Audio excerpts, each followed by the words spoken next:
Las Vegas, the city of sin, the place where people come to live their dreams and act out their fantasies. Bachelor parties, wild nights at the dance clubs, table games, you name it, we got it. Having fun. That's what Vegas is about. Who would have thought to come out in the middle of this desert, in the middle of this dry lake bed, and say, let's put a city here. But you can't do something like that with no water and no sewer without plumbers. How are you going to build a city in the middle of the desert and get water there without any plumbers? It would be impossible.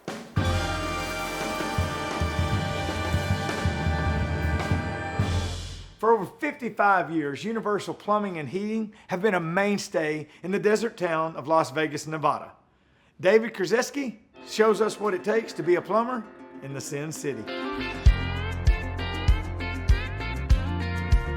Some days I'm working before the sun kisses the sky.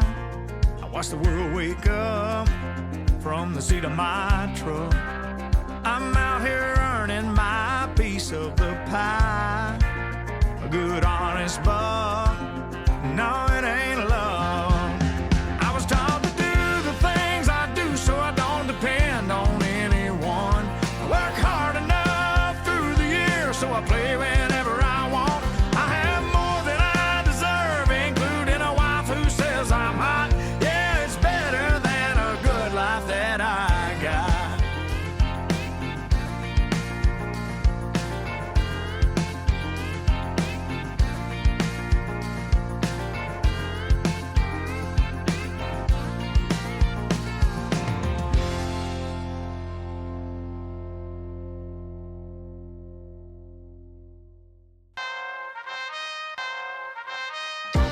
Las Vegas is exciting. It's a vacation every day. You don't need to go anywhere. We've got snow skiing if you want to go snow skiing. We've got water skiing, you want to go water skiing. We've got gambling, you want to go shows, you can go to shows. You want to go to football game, we have football games now. Concerts all the time, shows all the time. They've got many cities within these hotels. Food courts, they've got salons, they've got restaurants, Bellagio fountains. Shoot up and they dance in the air to music, and here we are in the middle of the desert with a water fountain show. You name it, it's in that hotel. These hotels are designed as resorts to keep you there. Las Vegas is a 24-hour town. In 1975, here's the strangest thing. It was just a desert. No trees, no greenery. We would ride down I-15, and we were the only vehicle on the road. You'd go up Sahara, which is now, I don't know, 3-4 lanes, and you're the only car at the red light. And town stopped at Decatur, which is what, about 3 miles from the Strip. And we've seen it grow to 3 million population, and we've been a big part of that with the plumbing. A lot of houses, apartments, like I said, schools, we've been such a big part of the growth. Who knew there would be money to be made as a plumber in Las Vegas, in the desert? Seriously, with only 50,000 people here. Come on, it's a small town. And it grew.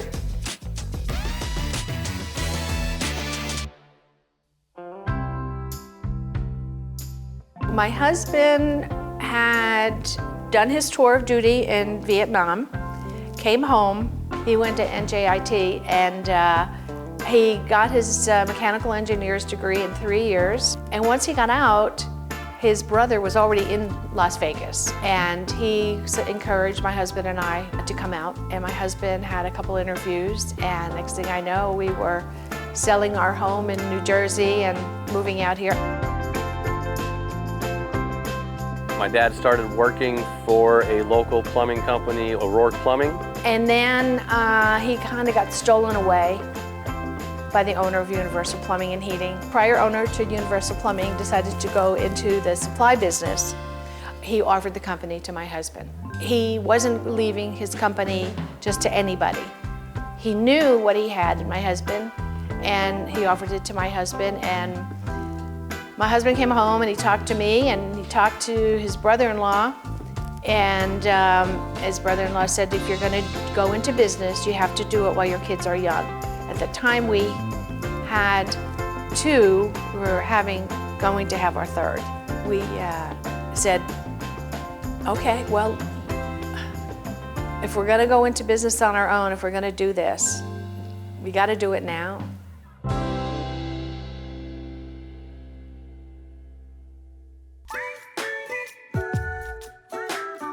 Oh, he was the cutest kid. He was our third, and people say the third is a charm, and he really was. And he was just as charming and enjoyable through 10th grade maybe, and then he was that full-blown teenager. Really my goal was to get my kids through high school with no drugs, no smoking, and no babies, okay? We accomplished that until his senior year. I found him that night smoking dope. I didn't throw him out that night when I found it in his room, smoking it. I said, I won't throw you out tonight, but you'll be out tomorrow morning. And so in the morning, he had a black paper bag, plastic bag, and he had all his belongings in it, and his sister picked him up. Kicked out of the house, started college after high school, went to UNLV.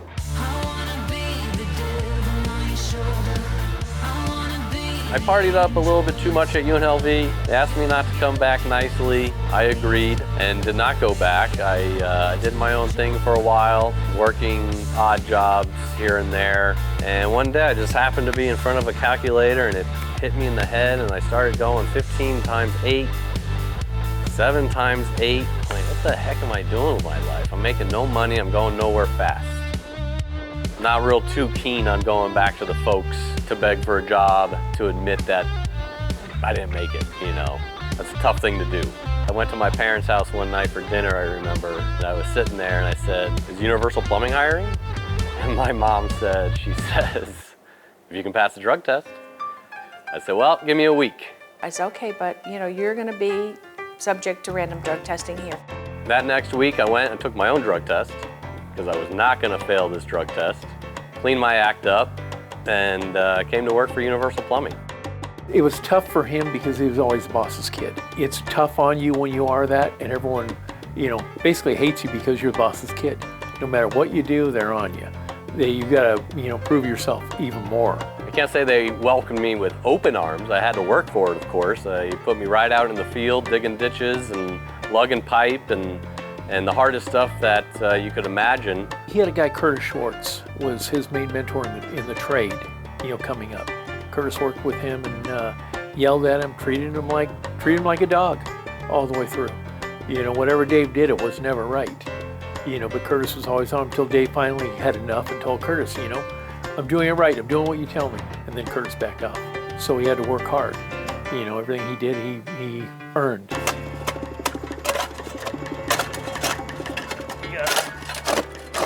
Show you how it's done. It's the funniest thing. I never thought I'd have to train somebody how to dig and use a shovel, but that's another aspect, another part of our trade.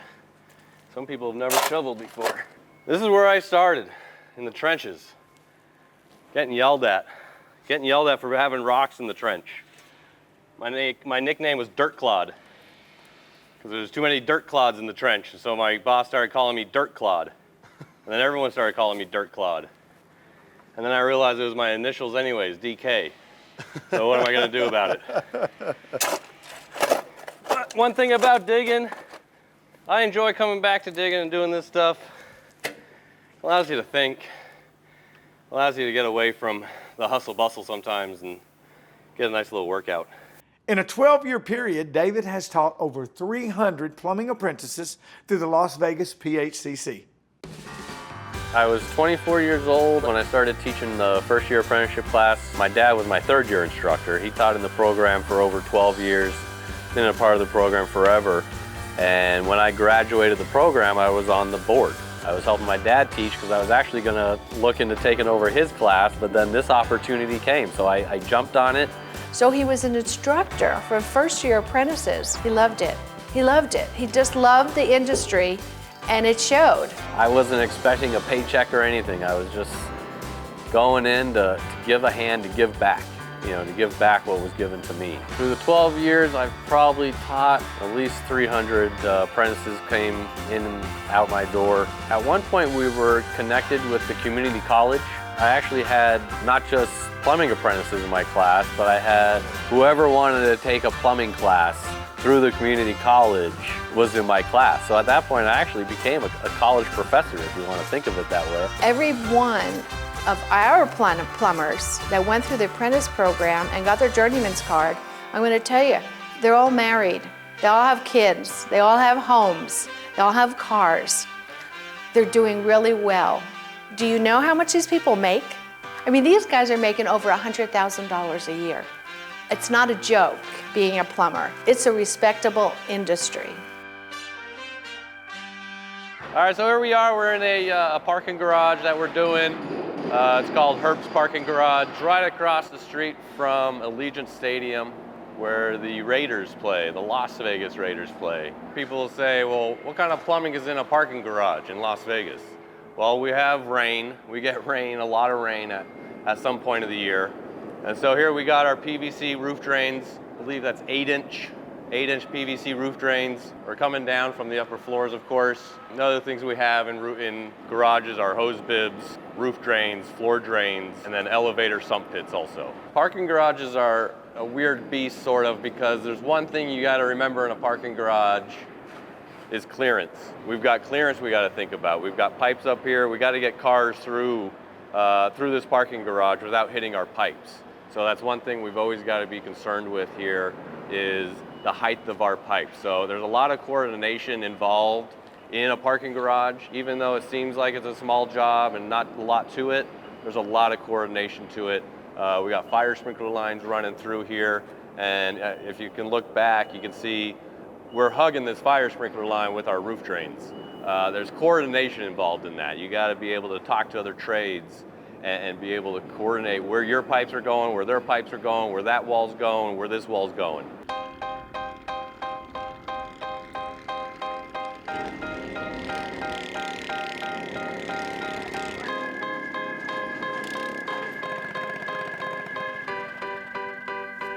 This is where it all started. Vegas. In the desert, in the middle of nowhere.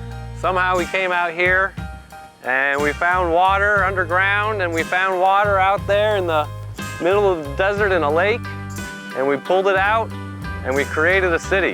And as a plumber, I find it amazing to be able to come out here, dig in this dirt, and be able to provide sanitary and domestic potable water for people to drink. They say in New York, if you can do it in New York, you can do it anywhere. I believe it's stronger here. If you can do it in Vegas, you can do it anywhere. The elements out here are here to destroy you. And if you can beat those elements, you can win, and you can do it anywhere you want. And that's what plumbing's about, being able to survive anywhere you go, not just here in Vegas, but anywhere in the world. You can strive as a plumber and be able to provide millions of people with drinking water and sanitary waste to be able to live properly.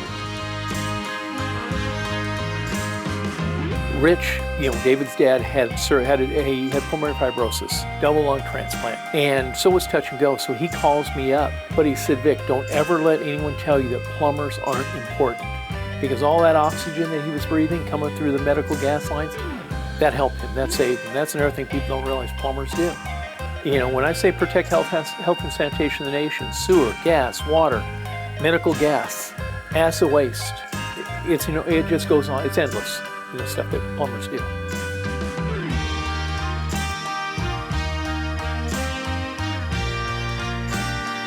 Plumbing has taken me to levels I'd never imagined. I've met city councilmen, I've met senators. I even had a chance to go meet the president.